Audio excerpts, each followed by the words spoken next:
we raised money and hit a couple home runs. And we were just guessing, right? So we didn't want to get too aggressive. We always watered down our projections. We were guessing. Me and Dan were making a big bet. We're going to go buy some buildings.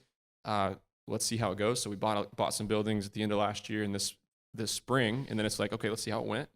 And then it went really well because everybody did really well in the self-storage business in the past year.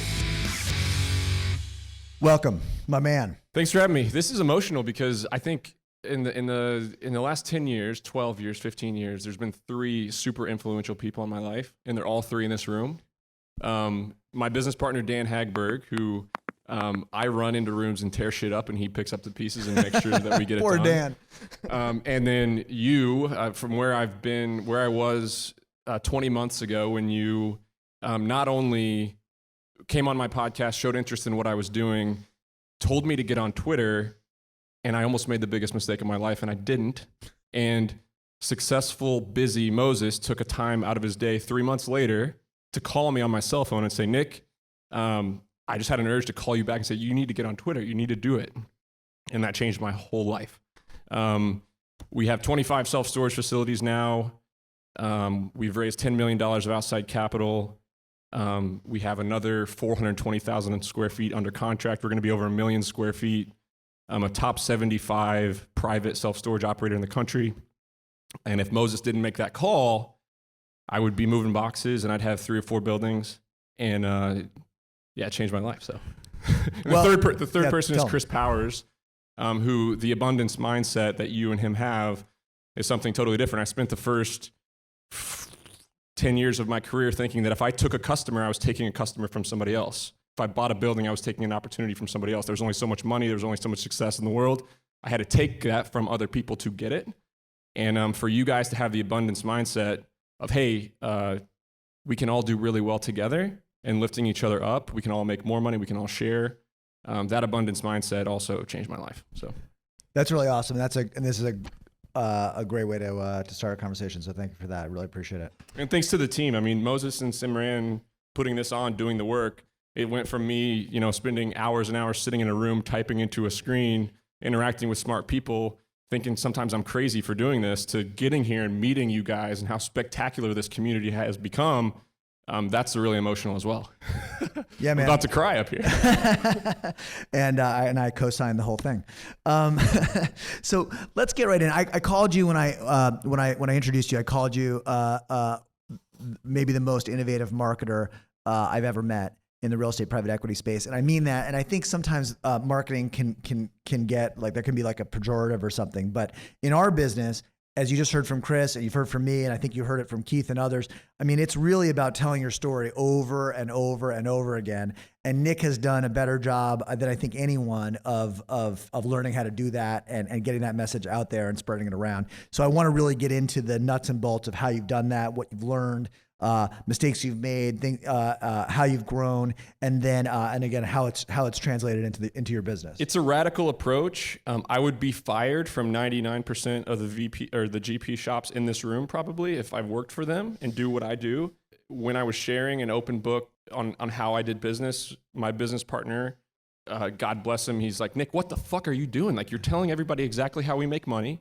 You're opening our books. You're consulting on the side for self-storage operators. You're building online courses.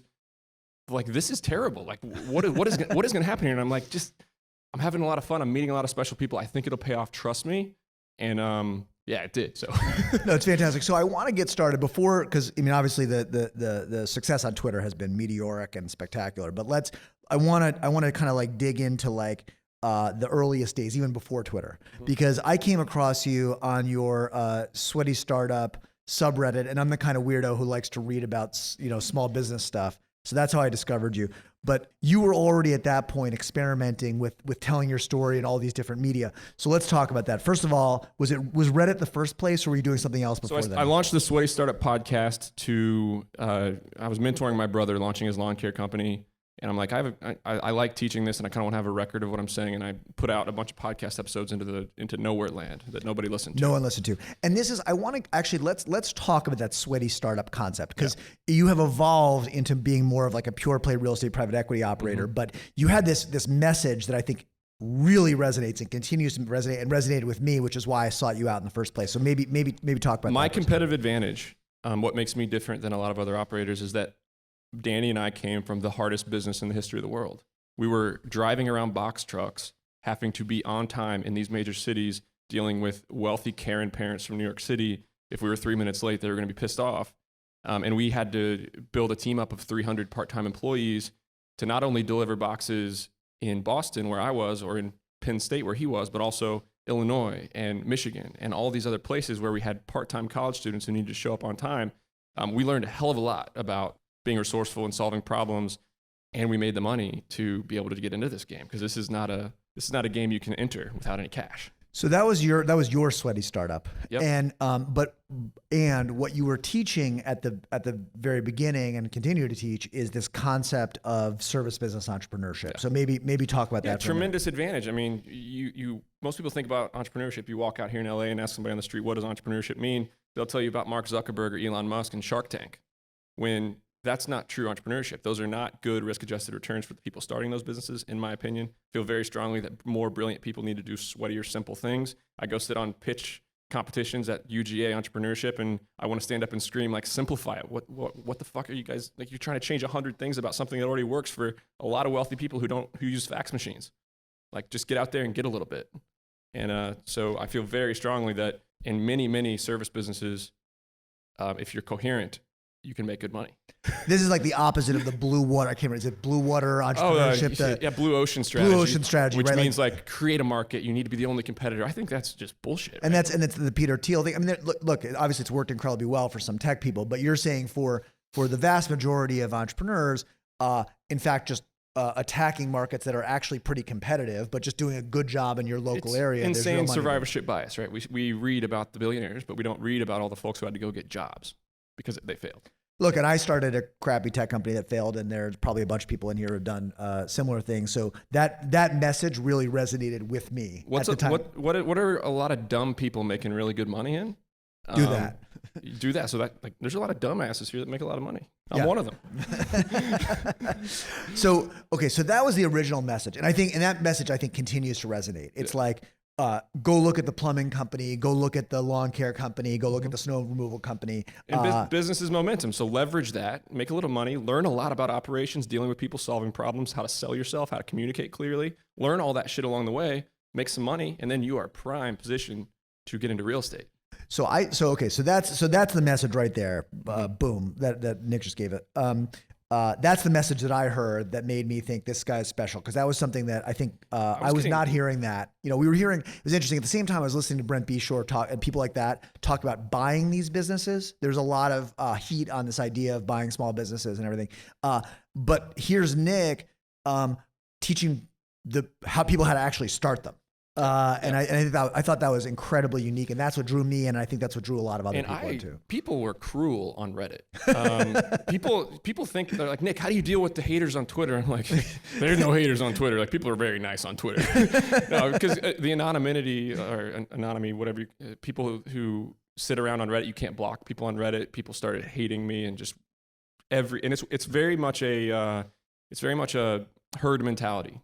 I'll have a tweet, and if the first response is a good response, the next that tweet will have a ton of good responses. If I'll tweet the same thing every 3 months, you guys notice that, and sometimes it goes really poorly because that herd mentality of like first guy comes in, says something horrible. And that's how the tomato thing happened. I mean, that poor guy got jumped on for making that tweet about $50 a month instead of $1 million. Everybody was jumping on him, so I was just like, oh, I'll just take up for him with a joke. And that was amazing. We're going to talk about that more, because it's like iconic now on Twitter. Okay, so you start on Reddit, and you're telling it, and you're sort of like you're preaching this gospel. Did a community start to actually build at that point, or did you feel like you were yelling into the wind? Yeah, it was terrible. I mean, you can't build relationships with anons. It's a bunch of blind leading the blind on Reddit. Not very many people who are going and doing and shaking. And Twitter is the opposite, right? Twitter is a bunch of people who are doing deals, a bunch of people with experience. So when you convinced me to come over, I realized very, very quickly that you can leverage Twitter to build a brand, to meet people, to raise money, to do all the things that we're doing now. And I think what besides the fact that your message was good, what made me think you would do well on Twitter is also those videos you were doing. Mm-hmm. I don't know if everyone's seen them, but they're like, it's like Nick sitting in a truck outside a self-storage facility, just like talking off the top of his head about what's going on with this facility, why we bought it, how we take care of it, all this stuff. And it's like super raw. It's like not produced. It's not slick at all. And I think if you showed that to someone at an institutional private equity firm and we're like, this is the future of internet marketing, of how you're going to be generating your capital base, people would look at you like you had 3 heads. But it works. Yeah, so people think real estate private equity shops, you think of like walking up to a old classic bank. You got a banker in there really buttoned down with a... Blackstone. Yeah, like we are strong, we're professional. And then you have Nick Huber who just makes himself look like an idiot on the internet. And now we're going to... Maybe Nick knows what he's doing. Like maybe the fact that he doesn't take himself too seriously, maybe that's a different model. So it was like really raw and sort of natural and putting yourself out there. I'm going to try to convince everybody here to put themselves out there on the internet. That's what I want you guys to take away from this. It's not for everybody. There's a lot of downsides, but you can get a long way quick. So I heard your message. I thought it was amazing. I at the same time was kind of like starting to get involved in Twitter, and there was a real estate Twitter, but it was maybe less popular and the fewer people and everything. So I had sort of already started to see like getting inbound leads and people and just meeting interesting people and some of the super smart people were reaching out to me, and frankly, like much more sophisticated than I am, but taking me seriously. And it was like clear that this was going to go somewhere. So I reach out to you and I'm like, listen, you got to try this. And you come on, and what's your experience like initially? I came on too cocky. I was 30, 31. I have a lot of ego. I came in thinking I knew everything, and I realized real quick that I didn't. And I got a humility check from all the smart people on there getting me smarter really quick. And I realized, okay, I'm going to come at this like, I'm going to change my mind something on every day. I'm going to change my mind on something every single day. And it's a great way to get feedback from a lot of really smart people and get smarter fast. So one of the things that I love about the way that you've presented yourself on Twitter is the algorithm thrives on controversy, right? Like people love. I'll tell you exactly how I think about it. Yeah. And so, but please do.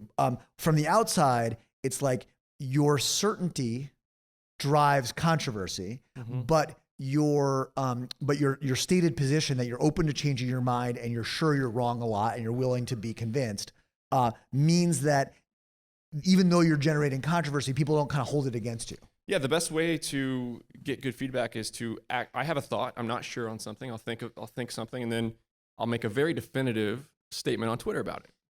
And I get a lot of replies, both sides. And I'm like, oh, I'm formulating my true opinion after I get that. And also, yeah, controversy. If you guys read 4 of my tweets and you scroll past all 4 of them, it won't show you my next 4 tweets.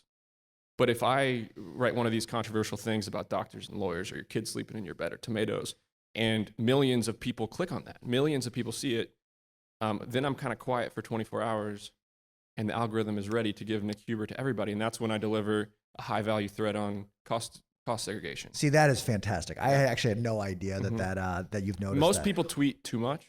A lot of people just one-off tweets. No, you have a model of you're not going to bring in a ton of followers, but you're building a deep relationship with your 50,000 followers. I'm the top of funnel for real estate Twitter. Oh, this guy Nick, he's an idiot. I'm going to follow him. And oh, what about Chris Powers and Moses and all these other brilliant people in this community? I want to say actually, it's something that I've noticed is that I think of your account on Twitter as like an icebreaker. Like you're doing a lot of the hard work of make myself look really stupid. The top of the funnel is maybe the right way to put it. And it has made it much easier for me and for Chris and for a lot of people out here actually to grow our followings kind of in your wake. So I appreciate you doing that, and I think and it's interesting to hear that you are aware of that dynamic as well. So I screw around, but I take it very, very seriously. Twitter is obviously there's some problems with the way I interact with Twitter. It's the first thing I think about when I wake up. It's the last thing I think about when I go to bed. I feel like shortchanging my family. I could do what I do on Twitter in an hour, but I spend 3 or 4.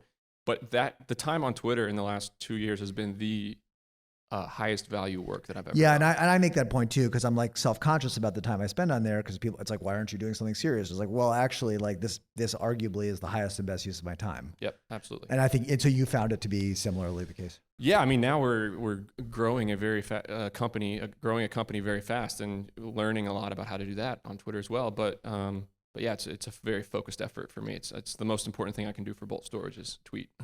Okay, so and just out of curiosity, have you entirely dropped the other? Because you were on Reddit, you were doing your podcast. I've noticed you've done some podcast stuff. No, I still have 2 full-time podcasts. I don't do interviews because they take way too long. I honestly spend about 30 minutes a week, and I record both episodes, send them to my guy in the Philippines. He bills the ads. He does everything, right? So I have that streamlined, and now I'm a good, clear communicator.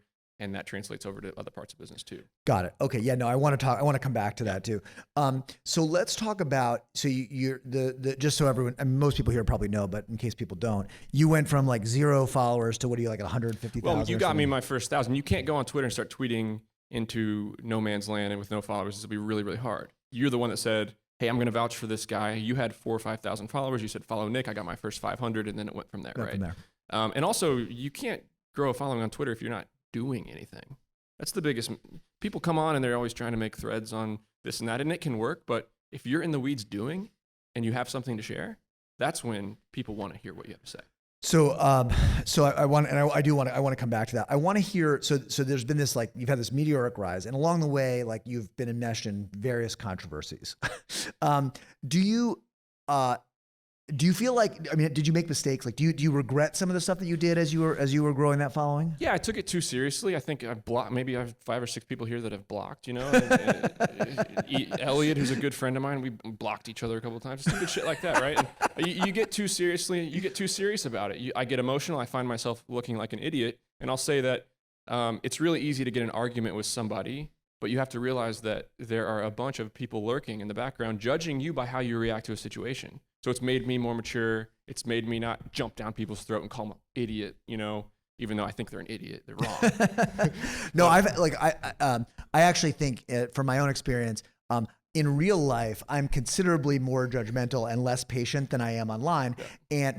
And that's because on Twitter, I have a moment to think before I respond. Yep. I'm like sitting there typing. I'm like, I probably shouldn't write that. Yep. Let me rephrase that to make it better. Okay. When you've had a couple bourbons in a cigar, it's easy. It's harder. It's harder. No, it's true. But what I have found is that, interestingly, the way I act on Twitter has sort of bled back into. I feel like I've become a more patient, more thoughtful person in the rest of my life. Right. As a result of what I've learned how to do on there. It's given me some humility for sure, because I'll jump down somebody's throat and then somebody will send me a DM like, that guy you just told to F off is actually a badass and you're... you don't know what you're talking about. All right. Well, though, so you've learned as you've grown.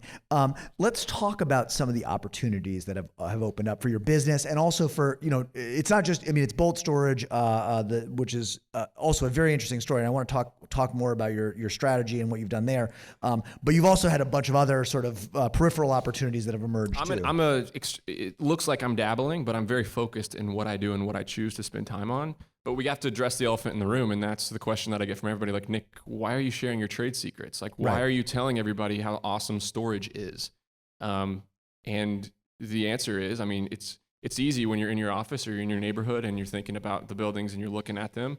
But when you are flying across the country and I get on a plane in Atlanta and I take off and out one window, I see more real estate than anybody in this whole room could ever buy.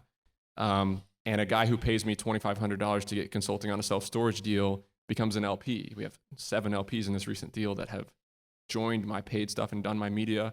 A guy that is in my paid community and has done a consulting for just sent me a deal that was too big for him. That'll be a great deal for Bolt Storage. I mean, the synergies around building the brand vastly outweigh the fact that, okay, maybe on one deal in Pennsylvania, I'll get outbid by a person that follows me on Twitter. I mean, come on, man. No, I mean, I love that. I mean, that's an abundance mindset. And I, you know, maybe I model more of that online than I have in my real life. I mean, that is something I've struggled with a lot. Yeah, I think it's FinTwit and Retwit, right? FinTwit, those guys are in a drastically competitive industry. They're on the internet. They're competing in very small niches, and the winner take all. It's winner take all with technology companies. Right. Real estate, it's not winner take all. We can all make a hell of a lot of money. Right. There's enough. We could all be in LA and we can all make enough money to go around. You And have 5 or 6 of your competitors right here in this room. I know. No, but I think that's something that I've learned, and I think I learned it from Chris Powers and from Keith, and I've tried to model it myself. But it's definitely something that I struggle with, and I appreciate you kind of like amplifying it back to me, because it's something that I do personally wrestle with all the time. Yeah. So talk about those other opportunities. So you've got your paid community. Yeah, the 2 podcasts, the online courses, which, by the way, online courses have a bad rap, but there's nothing that made me smarter than writing that thing. There's nothing that makes me a clearer thinker than doing my podcasts. There's, it's just making me a lot smarter too. Like, that's the biggest opportunity. And I guess I want to jump in here and say also that one of the challenges in building one of these entrepreneurial real estate private equity businesses is that almost no matter how you slice your relationship with the LPs, and almost no matter what size and type of deals you're doing, you are going to be cash crunched at the beginning phase. And that's where Chris Powers came in. We can talk about how we set up the real estate private equity company, but it's always natural for a GP to say, I don't need fees, right? I don't need any fees. I want to be the no fee guy. I want to be the no fee guy. And Chris is shaking. Screw that. Chris is shaking me saying, Nick, you cannot build a sustainable company. You cannot hire the people you need to hire. You'll be forced to sell deals when maybe you shouldn't sell a deal. Or if, God forbid, and we're all preparing for it, the economy tanks, and all of a sudden all the GPs who aren't charging fees are hungry for 5 years. Right. We have no income, because if we're not refining and we're not selling, we make no money, right? So I think that one of the ways to understand these ancillary business lines effectively that you created is we did to bridge that gap between beginning GP business until we were at a scale where we had enough fees coming in and ownership and all that stuff. Like, we did a ton of fee for service development, which, glad to have done it, built our management company, brought in a bunch of money, learned a lot, all that stuff. In retrospect, an enormous diversion of time and everything. So I think you can see your ancillary cash generative businesses as a way of similarly bridging that gap, maybe in a way that's like more sustainable than what we did. Yeah, and all my other things that I do are mostly to distract Nick, because just like Chris Powers, I'm the guy who runs into the room and creates chaos. My employees don't like chaos. My team doesn't like chaos. And we're onto something where, hey, if we take, and this is literally Chris Powers last night talking to me about this, if we take our business and turn it a year forward, imagine everybody sitting right here and I'm just fucking up the business. That's what I do when I sit around and think about my business all day. Instead, sometimes you just need to let time work. We're lucky to be in a very good business now. I love self-storage. We have some systems that we're building that are scalable. We're more confident than ever that we're going to be able to pull this off and create a business that can buy $100 million a year of self-storage. But sometimes you just got to let time do its thing. And I'm a very impatient person. So playing golf, coming to this stuff, doing my podcasts, it keeps me from fucking up the main thing. No, listen, honestly, that's, I appreciate the openness about that. And I don't think any of my employees are here today, but they would say the same thing about me. Like, I'm constantly ruining their lives with new things that they have to go do. So thank you for that. Let's talk about the impact on Bolt Storage itself of this profile that you have. Like, walk us through what it was like in the beginning to raise money, like before you had this public profile, and what does it look like now? Well, yeah, I come from 2 middle-class families without generational wealth, and I came from a very poor county in Southern Indiana, not from money. So raising money for the first 1.8, the original budget was 1.8 million to build that building in Ithaca, New York. We raised 500 grand from outside investors. It took 9 months, and I had to do the hardest sales pitches on everybody I knew. I convinced the broker who sold us the property to put in 100 grand on the deal. It was crazy. I had nobody, right? And it was 500,000, and it took 9 months, and I was getting on planes, and I was going to see people and all this work. And that deal we went way over budget. Instead of 1.9, we spent 2.4, incredibly stressful. But once we got it open, we hit our stride with operations because we're really good operators. And that we refied out at $5 million a year ago, and now it's worth 7.5, and it's the best thing that ever happened to us. But yeah, and then I started tweeting openly about my deals online, and I started putting profit and loss statements. This is how I think. This is how we think about business. This is how we're hedging risk. This is how the market's changing. And that's all building trust, by the way. I mean, I think people underestimate that. One of the most common things that I hear from people who reach out to me to be investors, who DM me on Twitter or whatever, is like, I feel like I know you because I've been reading and following you for 2 years now. So you don't have to explain who you are, how you think about the world, because I already know. Really smart people are wiring Moses, Nick, Chris. They're wiring us money, and they've never met us in person. But they've had to look into our mind for 6 months, 8 months, a year on Twitter. They see how we interact. They see how we think about business. That is insanely valuable. I'll get on a call with an LP, and the LP knows how I think about a lot of things already, which helps a ton, right? So yeah, we started raising money. We did a couple really good deals this time last year that, like Elliot would say, those don't exist anymore. But no, I mean, we raised money and hit a couple home runs. And we were just guessing, right? So we didn't want to get too aggressive. We always watered down our projections. We were guessing. Me and Dan were making a big bet. We're going to go buy some buildings. Let's see how it goes. So we bought some buildings at the end of last year and this spring. And then it's like, okay, let's see how it went.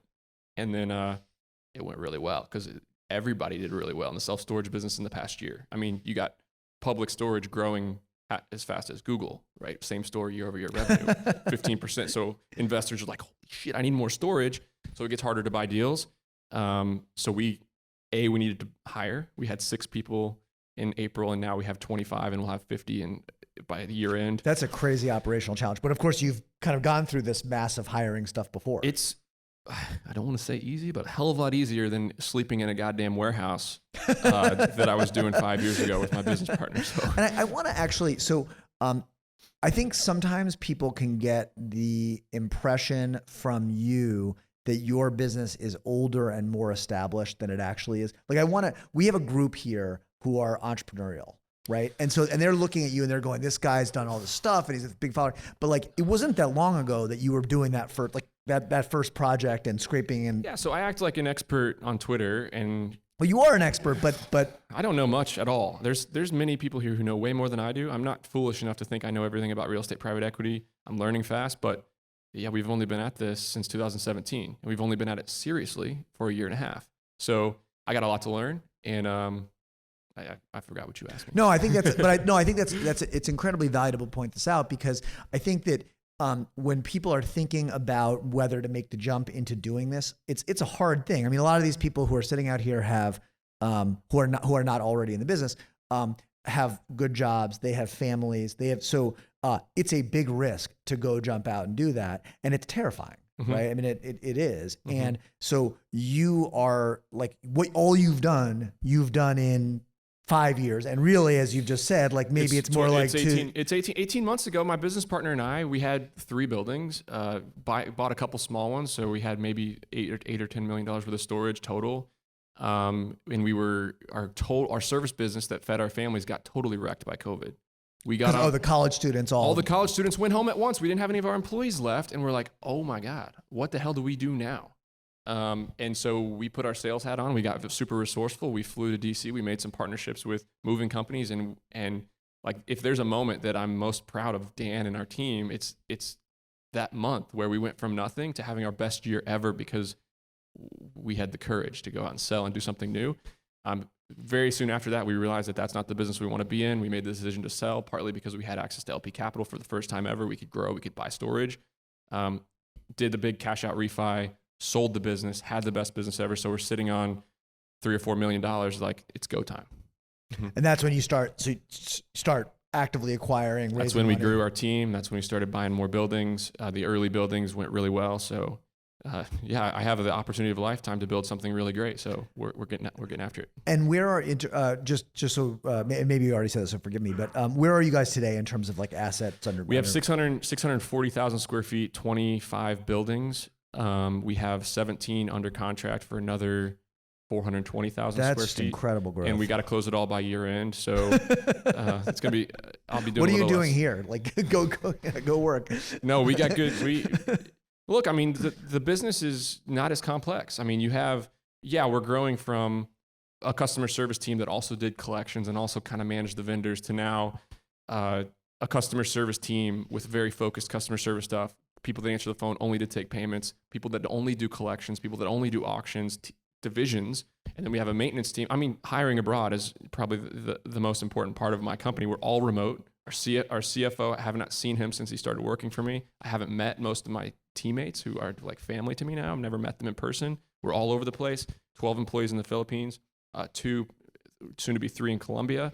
And we're building out divisions because we buy a self-storage facility in rural Pennsylvania. The day we close, we have to show up with a sign with 6 vendors that are ready to go, snow plowing, pest control, all overhead door company, gate company, all these people that need to be ready to go. We can get a hell of a lot done from the internet though. It's amazing. How did you build those systems? I mean, we started out we have been an in-person company, and COVID obviously forced us to go remote. And the challenge of both growing the team and bringing people in and acculturating them and figuring out procedures when we're not in the office is a nightmare for us. What have you guys done in that regard? Like, I spend all my time chasing talent, and almost none of them have real estate experience. And Danny spends all his time building the business. He is building the processes. He's creating the processes. And we have maybe 3 people in our company that are making decisions, and everybody else is blocking and tackling. So that's a pretty good business to run. But you have like written procedures. Yeah. You could hand someone this is your job. This is your job. This is what you do. And it turns out employees like that. They're not entrepreneurs. They like structure. Certainty and structure. And then it allows you to slot people in relatively easily. Yeah. Right? So growing from 6 to 25 was pretty stressful because we had to figure out who those people were who could make decisions. But now that we know the people that are competent at leading teams and creating systems, it's about training more people and bringing them in. And when you're making investments in Colombia for $20,000 a year for an employee, or the Philippines for $12,000 a year, it's not as stressful as trying to find analysts out of college for $75,000 who come to you the first month and ask you for more money. Dude, I know. All right, so this storytelling that we've been talking about has resulted in this like massive. I mean, obviously, you've had massive growth in part because the results have been really good. I got lucky. I'm in a very good business, right? Well, yeah, you're in a good business. You guys have had you have a very innovative way of operating, and maybe actually, because we haven't actually talked about that, and people in the audience have heard it a little bit, but maybe give us a couple of minutes on like what exactly you're doing, the buying these rural self-storage businesses and automating them and the stuff that you're doing. Yeah, so both self-storage, the big players in self-storage, Public Storage, Extra Space, CubeStar, Smart, they only own about 30% of the market, but they have a full-time manager in every store. And I think that'll be that way for 10 more years. I think that they're not even close to getting away from having a manager in the store. The way I come from, like running a business remotely with student storage, I'm like, why the hell do we have somebody sitting here doing nothing, sweeping floors and answering customer calls and missing some of them and all of these things? So yeah, we go out, we can go buy storage facilities that are not in major cities. They're not multi-story. They're totally different asset class. I consider them a totally different asset class, but we go to very rural areas. We'll buy a 30,000 square foot building and we'll operate it more efficiently than the REITs, and we'll drive revenue like the REITs. So that's my strategy. You talked to me a year ago. I'm really excited about how we cut costs, how efficient our team is, how we're innovating on the operation side. And you talk to me now, and I realize how powerful it is to find true market rent. These towns, driving rents, yeah. The towns we buy in, the perfect facility for us to buy is in a town where everybody's 100% full or near it. So what that tells me is the true market rent has not been discovered. If you buy a storage net facility next to Life Storage and Public Storage, their algorithms have already discovered the true market rent because you want to be 93% occupied, you never want to be full, you're leaving money on the table, and so the pricing that they move around, it finds it. We are starting to be able to make those estimates now too. So that is an innovative business, and so I don't want to lose sight of the fact when talking about your growth. Like, yes, it's about storytelling, but it's not storytelling about nothing. It's storytelling about a business model that has done really, really well. Right. But now I want to talk. So you've had this meteoric growth. You have also innovated in the way that you communicate with your investors, both before you do a deal. So the process of marketing a particular deal to those investors. Yep. And then also in the area of reporting, and this is actually new to me, and so I'm so excited to hear more about what you're doing there. Yeah, so we have almost 500 investors in our list, which is mind blowing considering how quickly we've been doing this. But we got a little over our skis with the raise this past week because we've only done little $1-2 million equity raises, and they fill up by the same 20 guys that are trying to cost average into our guys and gals that are trying to cost average into our portfolio. It doesn't even make it out to our full list. We got cocky. We're like, okay, when it comes to refi these properties, we need scale because we can't put CMBS debt on a $2 million property if we want to hold it forever. So let's group. We just got 5 opportunities in Georgia. Let's group them all together. $13 million. Let's go raise 6. We're using less debt right now, more equity to reduce some risk. Double-edged sword. It reduces cash on cash as well. So we went out for $6 million, and our same 20 people, they all put in their 250K, but guess what? We had 3 million left. So we had to go, I'll do some work over the next couple of weeks, right? Right. Now, but I want to talk about specifically the videos you're using. Oh yeah. So like Chris said, they're our customers. We're running 3 businesses. Our LPs need to make really good money. Our customers need to have a really good experience. Our management company needs to be profitable, and a real estate private equity company that needs to be profitable. We're really pleasing 3 people. The investors are our lifeblood. They're our partners. We want to build a machine that can get them great returns for the next 20 years. So how we think about things, it's easy to send a deck out that has been written. It's a 16-page deck. It's easy to send that out, and the people here know how to read those decks, but a lot of people don't. So I record a Loom video where I'm on Google Maps, I'm on Street View, I'm showing them the properties. I'm talking about the big assumptions that we make. Hey, look, our goal here is to drive revenue. So we need to do X, Y, Z. This is what I'm a little bit worried about. This is how we underwrote the deal. This is the risk factors here. And I'm on video talking to them in the investor portal. The first thing they see is a video of Nick explaining how he thinks about the deal. Now, is this, and I apologize for not having seen this before, but so I'm going to ask some very nuts and bolts questions. No.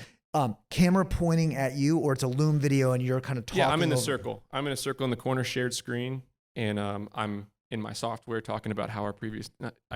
When I'm doing that, I can really efficiently communicate how our business works, and I can tell our story. I can pound my chest, say this is what we do. This is what we do, more efficiently than a 17-page deck with disclaimers and IRRs and all these things that. I mean, I hate building 5-year models. There's things outside of my control. You got interest rates, you got somebody buying your property, all these things I can't control. But what I can control is how I operate the business. So that's what I love to talk about on those videos. So you're showing them, and you're kind of showing them like, okay, you're going to zoom in on Google Maps, show them, okay, this is what this looks like. Here's what I'm looking around the property. Here's what you're thinking about. Here are the other facilities in the area. Here's what they're charging. This guy's full. This guy doesn't answer the phone. We are hoping to buy this guy next year. All that. Right. So really getting into the nuts and bolts of it, because I think one of the if you asked like an institutional a real estate private equity firm like what their investment memo process looks like, it's not sharing a raw video that you and my attorney hates those videos. but I think that by giving people, it's showing people really how you're thinking about this in an extremely raw and natural way, and that of course builds trust. And every month we send them how many people moved in, how many people moved out, where our revenue is based on projections, and then every quarter I record another video like, hey, I'm in the software. Look at this is where our occupancy is going. I'm showing them move-ins, move-outs. I'm showing them what I'm worried about. I'm showing them what I'm excited about. Lately, it's been really good news, but I'm sure I'm going to have to share bad news eventually to investors. And it makes them feel like they know how we think, which is if I was trusting somebody with my capital, I'd want to know how that person thinks about it. And what has the feedback been like, both for the videos that you show prospective investors and also for the kind of the videos that you show about the reporting? It's been amazing. Yeah, people love it. I think,